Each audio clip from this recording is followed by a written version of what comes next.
asalaamaaleykum mbokk internet yi seen football TV nuyu naa leen bu baax jeex leen di am mbégte saa su ne jox leen ay xibaar mbokk yi comme ni ma ko waxee ñu bëri bi passé kontaan nañu parce que dañu contacté woon mën a seetaan seen lamb sans problème mu leer nañ ak yeneen ay match ak yëpp loolu c'est simple c'est le 77 685 78 12 77 685 78 12 franchement surtout ñi nekk bitim réew contacté nañ ñu bëri te kontaan nañu gis naa loolu ak ñi xam ne Ligue des champions moo leen taxawoon jóg tamit kontaan nañu gis nañ seen bopp bu baax a baax si donc loolu ñuy publicité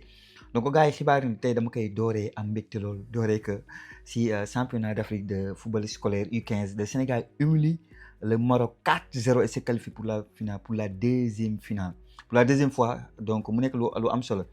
après un début fulgurant avec l'ouverture du score de gars yi tey bii bu dàq sa morom nga ne ma bii dès la 18e minute le Sénégal a rapidement creusé l'écart donc ñi Sénégal def leen mën sur tous les bords maa leen gis nekk seen i réseaux sociaux ñi ñaawlaat naan noo ay U20 U45 lañu dajal ak yooyu loolu intéressant mais daal li ñu leen mën a wax ci information gars yi le Sénégal affrontera désormais l'Ouganda tombeau du Bénin plus tôt dans la journée en finale prévue demain à 13h donc demain la ñu jouer finale bi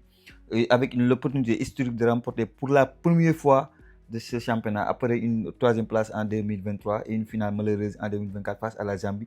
Les Lions d'Ousmane Diop mu nekk ko ma xamaa un très bon coach donc mën nañu écrire histoire bi donc on est derrière vous déjà que li ngeen ñu defal match bi waroon na ne benn match boo xam Sénégal du ko waxtaanee réseaux sociaux du ko waxtaanee mais le fait que ñu dee ak Maroc moo tax léegi Maroc fu ñu dajee muy moo xam ëmbal la moo xam fu ñu mën a dajee léegi day métti quoi def nañ ko choc et voilà en tout cas on remercie les jeunes et teewal nañ drapeau bu baax a baax mooy li ñu doon jox démb vidéo rek instant franchement ñu ngi leen di delloo njukkal. Donc gars yi moo jógee foofu damay wax ci coupe du monde 2026 bi xamante ne wax nañu arbitre yi fay nekk du coup malheureusement suñu sénégalais yi nekkuñu fa et c'est dommage. À 2 mois de la coupe du monde la FIFA a levé la voile sur la liste des arbitres détenus pour les grands rendez-vous donc malheureusement suñu arbitre neew mais arbitre bi tamit dara ne arbitre bi tamit neew fa arbitre bu nilaar bi ki ñu rey ci coupe d'Afrique bi. Donc du côté de l'Afrique sera représenté au mondial wax nañ que donc y a benn arbitre bu nekk Afrique du Sud. Bu égyptien marocain Mauritanie Somalie Gabon ak Algérie donc voilà am na seen assistant donc dëkk yëpp a ngi fa en tout cas sénégalais yi new ñu si bon arbitre bi xamante ne arbitre demi-finale Ligue des champions Afrique moom na ci bokk mais bon bi passe bi mu téye carton rouge boobu noonu mën na ko jouer préjudice mais arbitre bu nilaar bi moom kon ko bokk si rek bon alhamdulilah.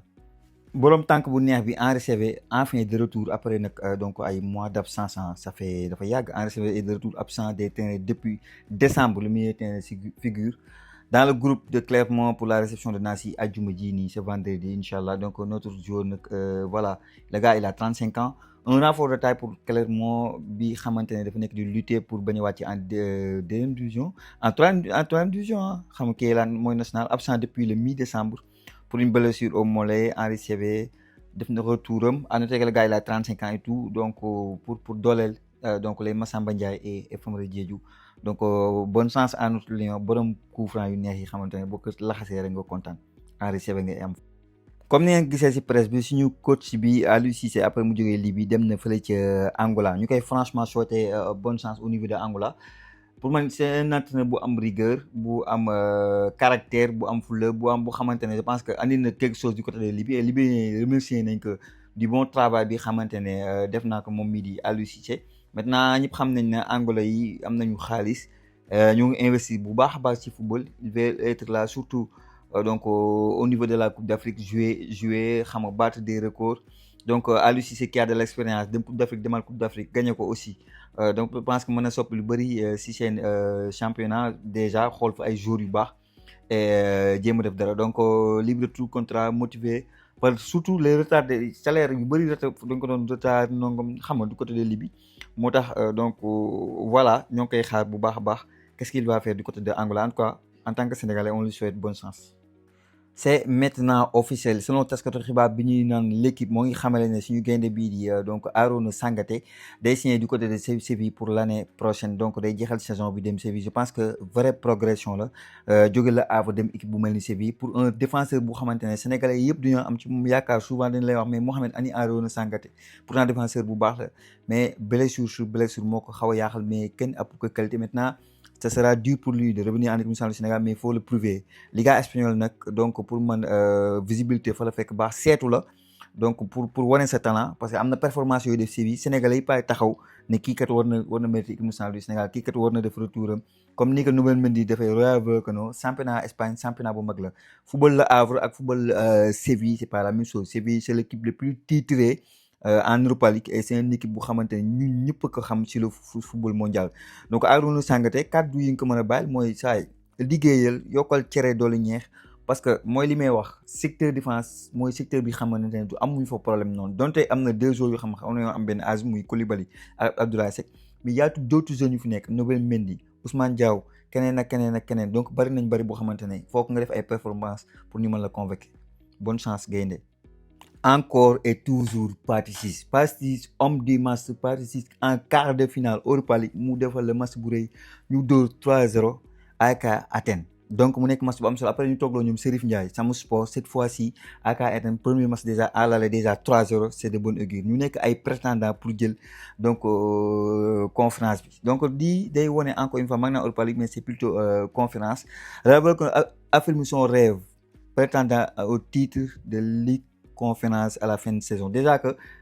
ñi daal le fait que ñu qualifié leen lii rek lu rëy la l'année dernière déjà c'était parce que ñun ñëpp xam nañ championnat Espagne c'est toujours difficile pour les petites équipes comme les Rayo Vallecano mais ñun Sénégal dama ne Pathé Ciss ñun xamuñu ko Pathé Ciss est-ce que xam ngeen ne bëri na ay équipes africaines yu xamante ne dafa nekkoon ici dafay titulaire donc day titulaire mais sans problème mu doon avec notamment le retour de Pathé Ciss absent lors du dernier match en championnat contre Elche 1-0 Rayo Vallecano a performé là avec benn Pathé Ciss bu extraordinaire loolu moo tax Rayo Vallecano bi xool championnat bi passé jéew mais tey jii saa yi milieu de terrain Pathé Ciss il a été au four et au moulin maanaam da nga koy gis dans la récupération dans la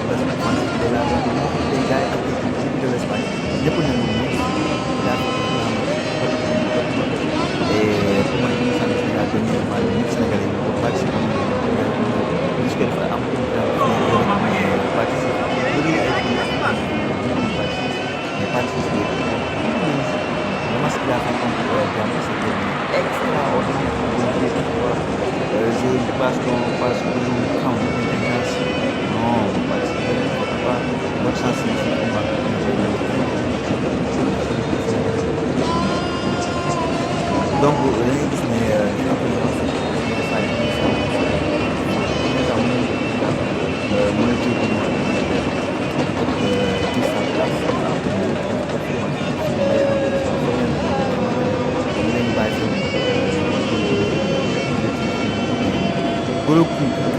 largement au-dessus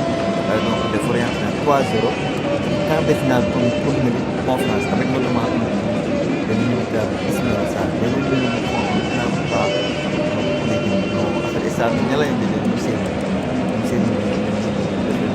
qui sa place à confirmation s'est imposé 3-0 face donc à la Fiorentina lors du match aller en quart de finale à la 24e minute qui s'appelle a obtenu un penalty sur une faute donc Dodo dans la surface italienne Jean-Philippe Matata s'est présenté xam nga Matata dafa ñëwaat avec De Gea mu dugal mais bu dul woon loolu Ismaël Sarr moo ko tii après ñu dem si Ismaël Sarr puissance 6 puis après une demi la 30e minute brésilien bi xam nga def jeu xam nga Ismaël Sarr nekk à côté Ismaël Sarr te met ce but là donc Ismaël Sarr actuellement loolu lañ si mën a dégg gars yi il est en feu il est en forme en équipe nationale du Sénégal dafa dugal but joxe passe décisif en club il est là il est décisif pour man c'est l'un de ses meilleures saisons de sa carrière déjà que jël nga CAN boo jëlee confiance c'est loolu saison bu excellent la fii moo tax maa ngi gis ñu ne Milan AC dafa bëgg Ismaël Sarr pour man Ismaël Sarr bu demee Milan AC vraie progression la dans sa carrière gars équipe type Ligue des Champions moo ngi nii donc Neuer moom lañ teg ci camp yi le Normand moom ak Marquinhos teg latéral bi nii latéral bu Bayern latéral bu Sporting et tout t'as du Neves Zaya Neves au milieu de terrain xam nga Kimmich donc Kai Havertz comme numéro 2 Alvarez Kvaratskhelia ou encore Lamine Yamal donc affaire bindee moom xaw a sori sax yenn yi mais li ma mën a wax rek bon les joueurs qui m'ont le plus impressionné pour kii bi je dirais Neuer déjà pour man il est extraordinaire le match au Bernabéu déjà bu 2-2 amul c'est grâce à Neuer quoi donc bon bu ma demee dama naan le milieu terrain qui m'a le plus impressionné ci li ma gis c'est plutôt Zaya Neves à chaque fois je dis que c'est un joueur sous-coté quoi Au niveau de l'attaque, Alvarez te met ce coup franc là, waouh, waouh, waouh. Lamine Yamal encore montre qu'actuellement il fait partie des. Est-ce que du nekk le meilleur dribbleur? Démb gis naa benn action bu dribble 2, 3, 4 ba 5 personnes. Lamine Yamal beneen affaire la. Kvaratskhelia aussi parfois joueur sous-côté, on parle pas assez de lui, mais il est aussi excellent. mbokk yi di leen wax ne yéen ñuy bëgg maaye xale yi nag maaye Sénégal am na de manière générale xam ngeen ko bu vert bu blanc bi mais itam pour xale yi itam dafa am de 1 an jusqu'à 15 ans am ñoo xam ne dañuy bëgg jëndal seen doom ay maillot 1 an jusqu'à 15 ans bi day amaale tubay et tout boobu aussi disponible fan yi la commencé dispo donc mën ngeen ñu contacter ba tey boobu aussi 77 352 31 01 nga nekk fii ci réew mi wala nga nekk bitim réew boo ñu contacter dinañ la ko mën a jox ay livraison mën na si nekk donc GP ak yëpp donc da ngeen ñuy contacter rek incha allah ngeen mën a am de 1 an jusqu'à 15 ans mu nekk ay maillots yoo xamante ne mën ngeen ko jëndal seen doom donc mbokk yi li mu nekkoon xibaar bi jaay jëfal naa leen wax leen ne yéen maillot sélection aussi am na Portugal Espagne France yooyu yëpp am na boo leen ñu contacter incha allah aussi di ngeen ko am jaay jëfal naa leen nag bu baax wax leen ba beneen su Senfootball TV.